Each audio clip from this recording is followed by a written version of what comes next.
Now, I had trouble reading this because it started to get blurry on me, and as you're looking at it, you'll see that it's blurry. Also, my eyes have been getting worse since I've been attacked with the direct energy weapon. My hearing's gotten worse, my eyesight's gotten worse, so I'm kind of reading it a little bit hesitantly. But listen to this, everyone. It's about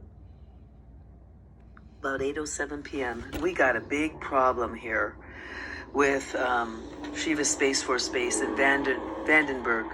They're working together, and they're putting this out. These poor babies. They're saying the Army and Navy have vast territories of land and sea to conduct full-scale war games and training exercises.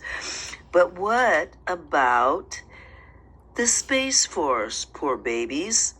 At the moment, the nascent new branch of the U.S. military does not really have the resources, infrastructure, or doctrine.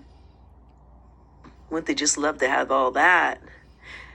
To execute such critical, important, real-world scenarios for their personnel. So real-world scenarios, what do they mean by that? And, what kind of doctrine do they want? Total freedom and flexibility so they can do what they want and hurt people? Satellite operations expert Evan Rogers identified that problem when he left the Air Force a few years ago. We didn't leave the military because we wanted necessarily to start a company. Oh, yes, you did, he said. It was because we believed that we had deep specific knowledge on the problem. Yeah, the problem is that they want full total control of the space and to do what they want with our country and our planet. That knowledge led to the creation of the anomaly, true anomaly. That company Rogers founded a little more than a year ago, and the Jackal satellite. Rogers described the Jackal as an emulator of all sorts for Space Force training missions. It can play the role of an adversary, sparring partner from a hostile nation, or a cooperating ally.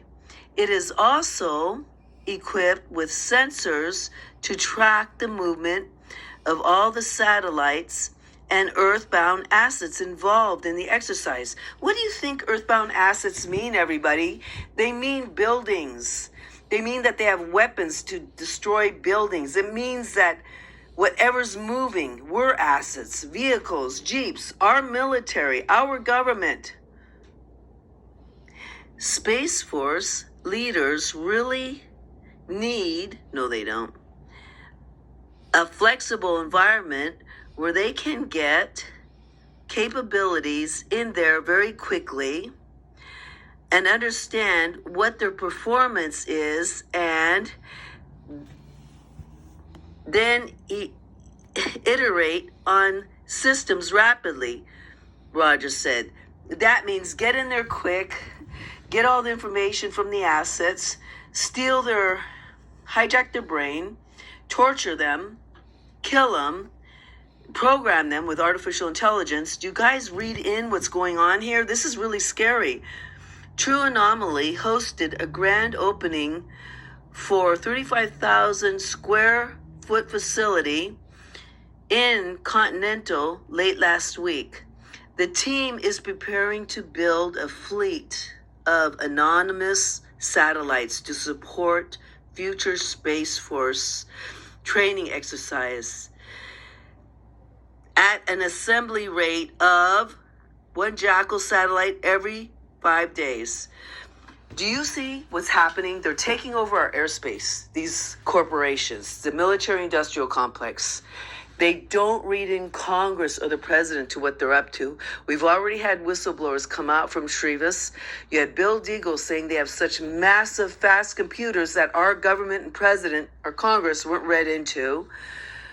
They have fleets up there already. They're wanting to put all these jackals up there. They want flexibility. They want a doctrine. So now these corporations, these companies, not part of our military, are going to do what they want up there. That means they could track and attack the good satellites of our government. They could track and attack people here and buildings. This is way out of control.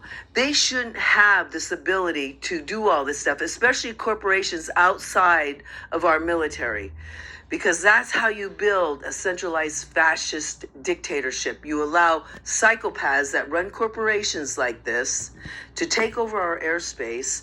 They're already attacking people around the world and here. They're talking about, oh my God, we got to experiment with real life war games. Let's like get as close as we can to the real thing. Because if all of you open your eyes, you can see that they're planning for a mass genocidal attack around the world. Dr. Stephen Greer has, he was given classified information and documents from 70 years ago that talked about the one world order and about blaming it on the aliens. When the massive attack happens, now they're putting all these satellites up there, the Jackal, that can track any asset, that means anybody, and attack it anywhere, whoever they want to get rid of. That means all the activists, our president, Congress members that don't go along with their psychopathic program. This is extremely dangerous, and they're going to be autonomous. That means artificial intelligence is going to run them. What if you get a psychopath managing that artificial intelligence and they turn on our government? We're giving them way too much flexibility and freedom in this country. This is outrageous what's happening, and this needs to stop. People are being attacked with Havana Syndrome.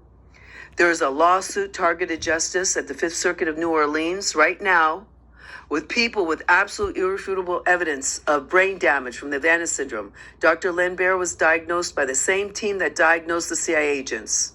You have Richard Lighthouse, who's been burned multiple times with microwaves, and he has pictures of it. Absolute irrefutable evidence. You have children that have been burned by microwaves because these are psychopaths. Do you understand?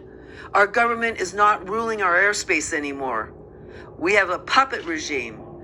We have psychopaths that are taking over this country. Once they get up into, I always said, whoever controls the airspace controls the world. Okay?